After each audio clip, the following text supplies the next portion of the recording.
Bem-vindo ao canal Vida Saudável. Hoje vamos falar um pouco sobre sinusite.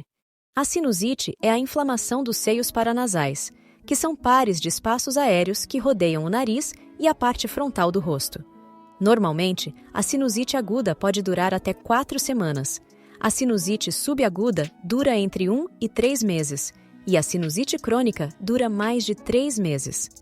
Quando você inspira, o ar flui pelas narinas e entra na cavidade nasal, que é revestida por células caliciformes que liberam muco. Esse muco é salgado, pegajoso e contém lisozimas, que são enzimas que ajudam a matar as bactérias. Os pelos do nariz na entrada da cavidade nasal ficam revestidos com esse muco e são capazes de capturar grandes partículas de poeira e pólen, bem como bactérias, formando pequenos aglomerados de catarro. A cavidade nasal está conectada a 4 pares de seios paranasais, nomeados de acordo com os ossos em que estão localizados. Os maiores são os seios maxilares, encontrados logo abaixo dos olhos. Em seguida, temos os seios etmoidais e os seios esfenoidais, atrás dos olhos. Finalmente, os seios frontais estão na testa, logo acima dos olhos. Os seios paranasais atuam como pequenas câmaras de eco que ajudam a amplificar o som da sua voz. É por isso que a sua voz soa diferente quando eles estão obstruídos com muco durante um resfriado. Eles também permitem que o ar inspirado circule um pouco para que ele tenha tempo de se aquecer e umedecer.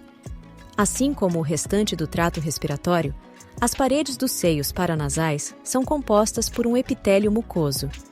O epitélio mucoso possui células caliciformes, que produzem muco para capturar pequenas partículas estranhas, além de células colunares, que possuem cílios, que são pequenas projeções semelhantes a pelos que movem o muco, drenando-o para as passagens nasais. Uma dessas passagens também é chamada de meatos nasais, e existem 3: o meato superior, o meato médio e o meato inferior, todos ajudando a drenar o muco.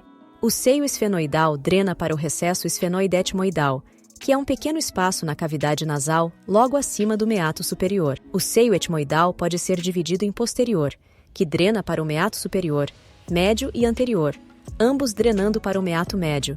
E, finalmente, os seios maxilares e frontais também drenam para o meato médio. A maioria dos casos de sinusite é aguda e é resultado de uma infecção viral. Os vírus mais comuns incluem o rinovírus e o vírus para-influenza, que causam o resfriado comum, e o vírus da influenza, que causa a gripe. Infecções bacterianas são outra causa de sinusite aguda, e as cepas bacterianas mais comuns são Streptococcus pneumoniae, Haemophilus influenzae e Roxella cataralis.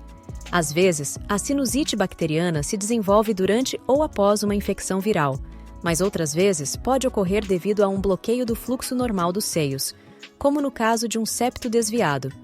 Na sinusite aguda, um patógeno invasor frequentemente causa uma resposta inflamatória ao patógeno invasor. Isso faz com que as células caliciformes produzam muco em excesso, o que também leva à congestão.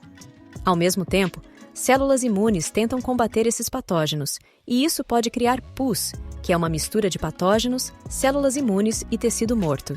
Se a sinusite aguda não se resolver rapidamente, então é considerada sinusite subaguda ou crônica. Além das infecções, outra causa de sinusite subaguda ou crônica são alergias ambientais, como a poeira, poluição ou até mesmo fungos, como o aspergillus em pessoas imunocomprometidas. Finalmente, em resposta às alergias, alguns indivíduos desenvolvem sinusite crônica hiperplásica, onde o tecido conjuntivo dos seios sofre hiperplasia, ou seja, começa a proliferar mais rápido do que o normal. Isso pode dar origem a pólipos nasais, que são crescimentos não cancerosos de tecido inflamado no nariz ou nos seios. Os sintomas da sinusite estão principalmente associados ao acúmulo de muco, que pode causar dor facial e uma sensação de pressão no rosto, ou mesmo uma dor de cabeça. Quando a causa é uma infecção, particularmente uma infecção bacteriana, ela pode causar febres. Também pode haver alterações na voz, mudança no olfato e paladar, ou tosse que costuma piorar à noite, pois deitar faz com que o muco se acumule. O diagnóstico da sinusite aguda é baseado principalmente nos sintomas, mas na sinusite subaguda ou crônica pode ser útil fazer uma tomografia computadorizada ou rinoscopia, que é quando um tubo com uma câmera é inserido no nariz para visualizar diretamente as passagens nasais e os seios. Isso mostraria evidências de seios obstruídos, que podem estar cheios de muco ou pus.